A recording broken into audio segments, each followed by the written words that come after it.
Walaupun barokah itu antik, menurut saya antik. Kalau syafaat antik, cuman untuk semua umat Rasulullah akan mendapatkan, tidak terkecuali. Walaupun itu umat apa, walaupun itu beragama apa, semuanya akan mendapatkan syafaatnya Rasulullah. Cuman kadang kalau yang bukan umat Islam diberikan di dunia, bedanya. Tapi kalau yang umat Islam yang beriman kepada Allah dan Rasulullah, dunia akhirat. Gitu, satu. Kedua, orang itu akan selamat di saat memang betul-betul beriman kepada Allah dan Rasulullah. Ya Nabi, salam alaika. Ya Rasul, salam alaika. Ya Habib, salam alaika.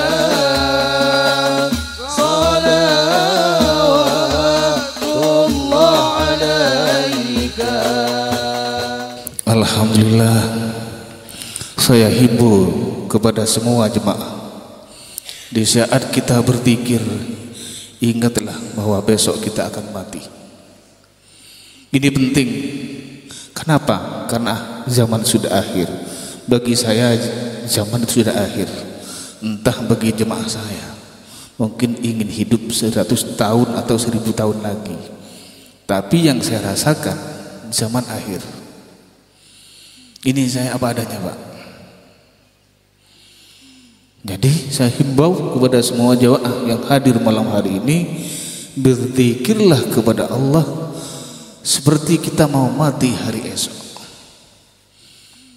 Tangisin di saat kita, kalau kita mau mati hari esok kan kita bisa menangis. Iya kalau kita selamat, kalau enggak.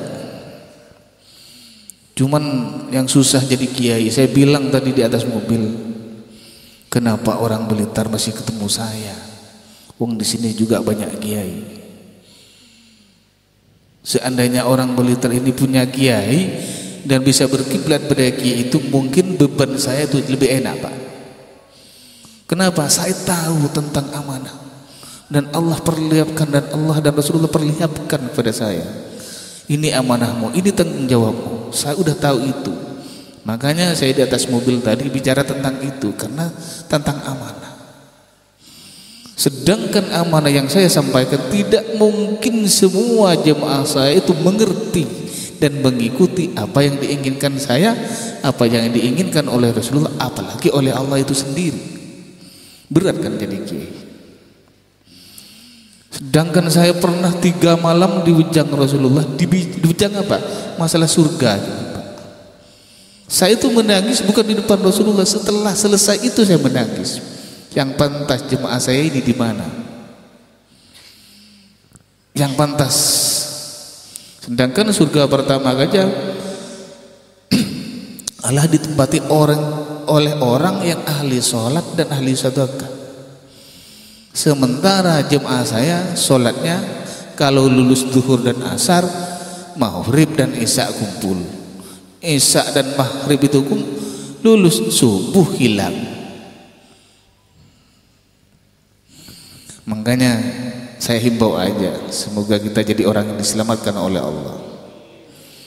Sedangkan ada memang surga yang 8 itu yang disebut Darul Maqamah, memang akan ditempati oleh orang yang terampuni. Kalau orang yang diampuni bukan menempati di sini, tapi orang yang terampuni.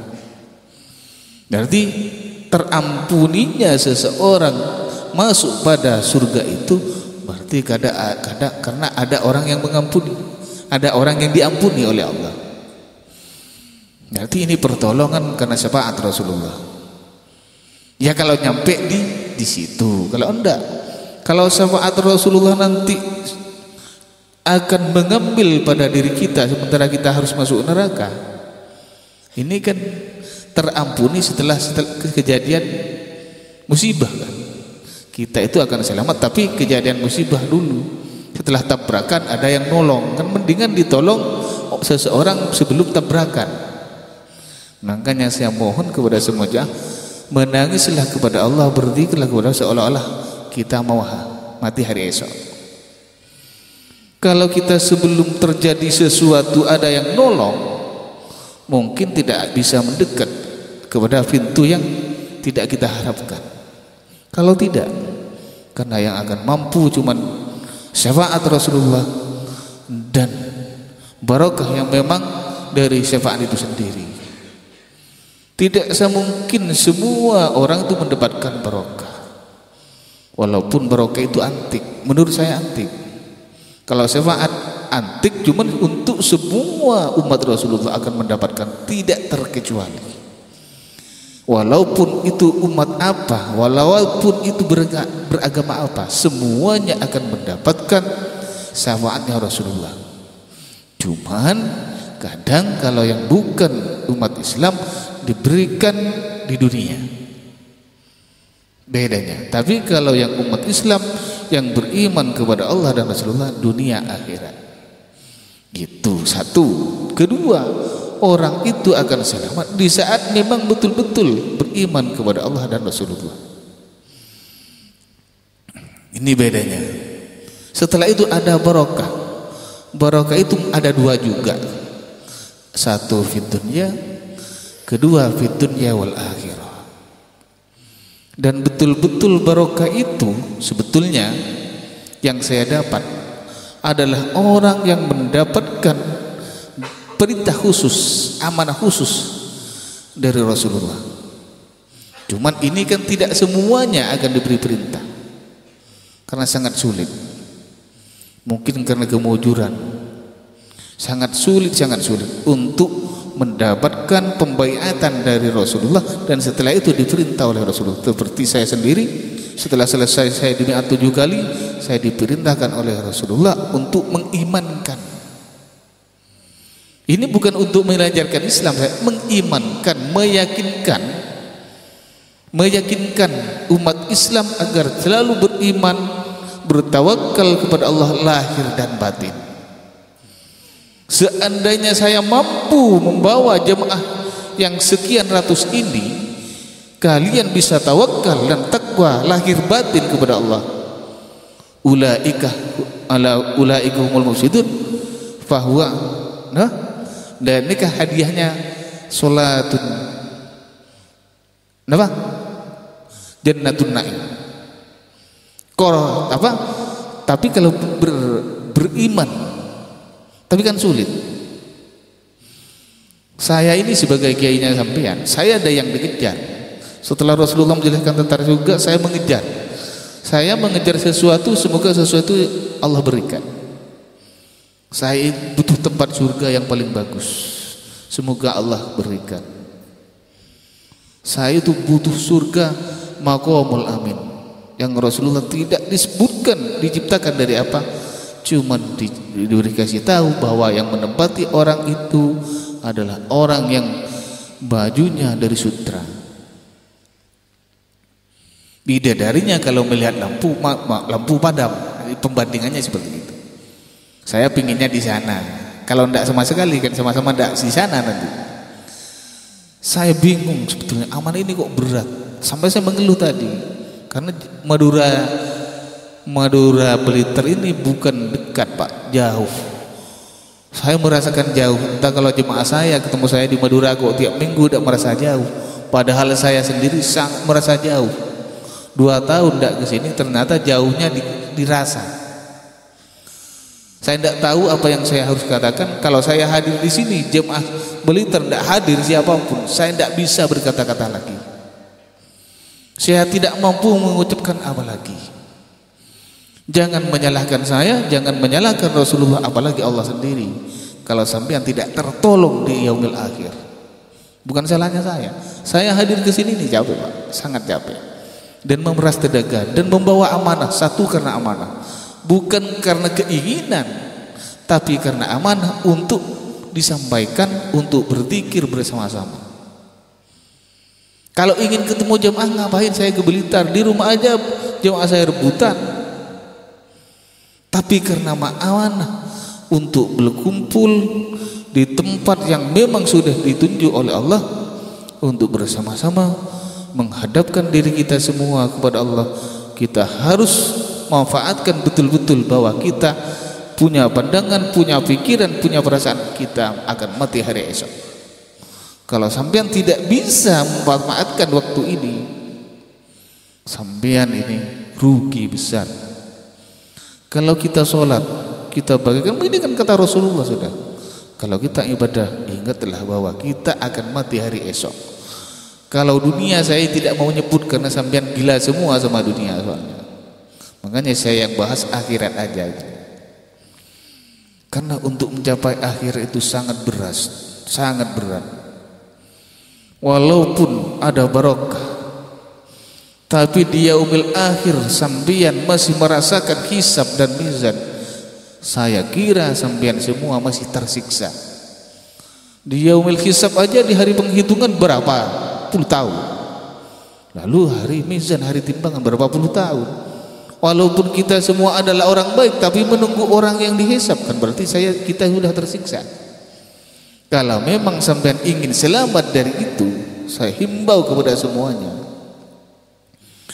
yang lepas dari itu hanya diantarkan lewat kebaikan diri kita kepada Allah dengan syafaat dan barokahnya, yang dengan syafaat Rasulullah dan barokah yang Rasulullah berikan.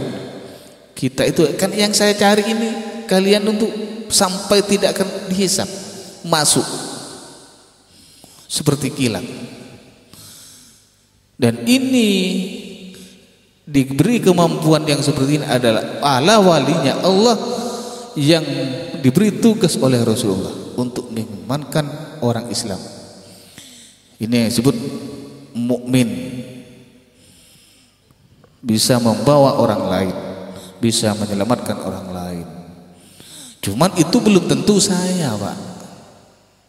Makanya walaupun sampean berpikiran bahwa saya tidak pernah mengaku tentang itu, karena sampai detik ini saya masih belum merasakan bahwa saya ini adalah orang yang mulia. Belum pernah merasakan sampai detik ini. Dan sampai detik ini juga saya belum merasakan nikmatnya dipanggil kiai. Ini aslinya, Pak. Saya ini orang bahagia. Orang bahagia kan tidak ngurus itu. Ngapain ngurus kiai? Ngapain ngurus kehormatan? Gila. Dan sampai detik ini, mulai saya 92 sampai sekarang, belum pernah saya minta harta kepada Allah. Belum pernah saya minta dunia kepada Allah. Yang saya kerjakan tiap hari, tiap malam hanya meminta agar jabatan saya diberikan dan diselamatkan dari kemiskinan. Satu, diselamatkan dari siksa dunia akhirat. Cuman sambil meneliti, kok jamaah saya walaupun saya berdoa tetap selalu gila harta, selalu banyak utang. Ini apa yang salah? Saya kadang itu. Ini janji saya ini tetap. Belum pernah saya minta tentang ya Allah jadikan kami orang kaya. Enggak. Takut berlebihan. Karena apa? Harta itu bagi saya adalah gampang. Yang penting tahu kepada Allah. Makanya sampean semua saya yang minta. Udah tidak usah minta harta, saya akan minta. Karena sampean tidak tahu Allah, cuman tahu bahwa ada Allah. Betul. Kalau saya bilang tahu pada Allah, bukan saya melihat wujud Allah, tapi rasa yang bernama Allah itu sendiri yang saya ketahui. Biar tidak ada yang komplain, makanya saya jelaskan betul.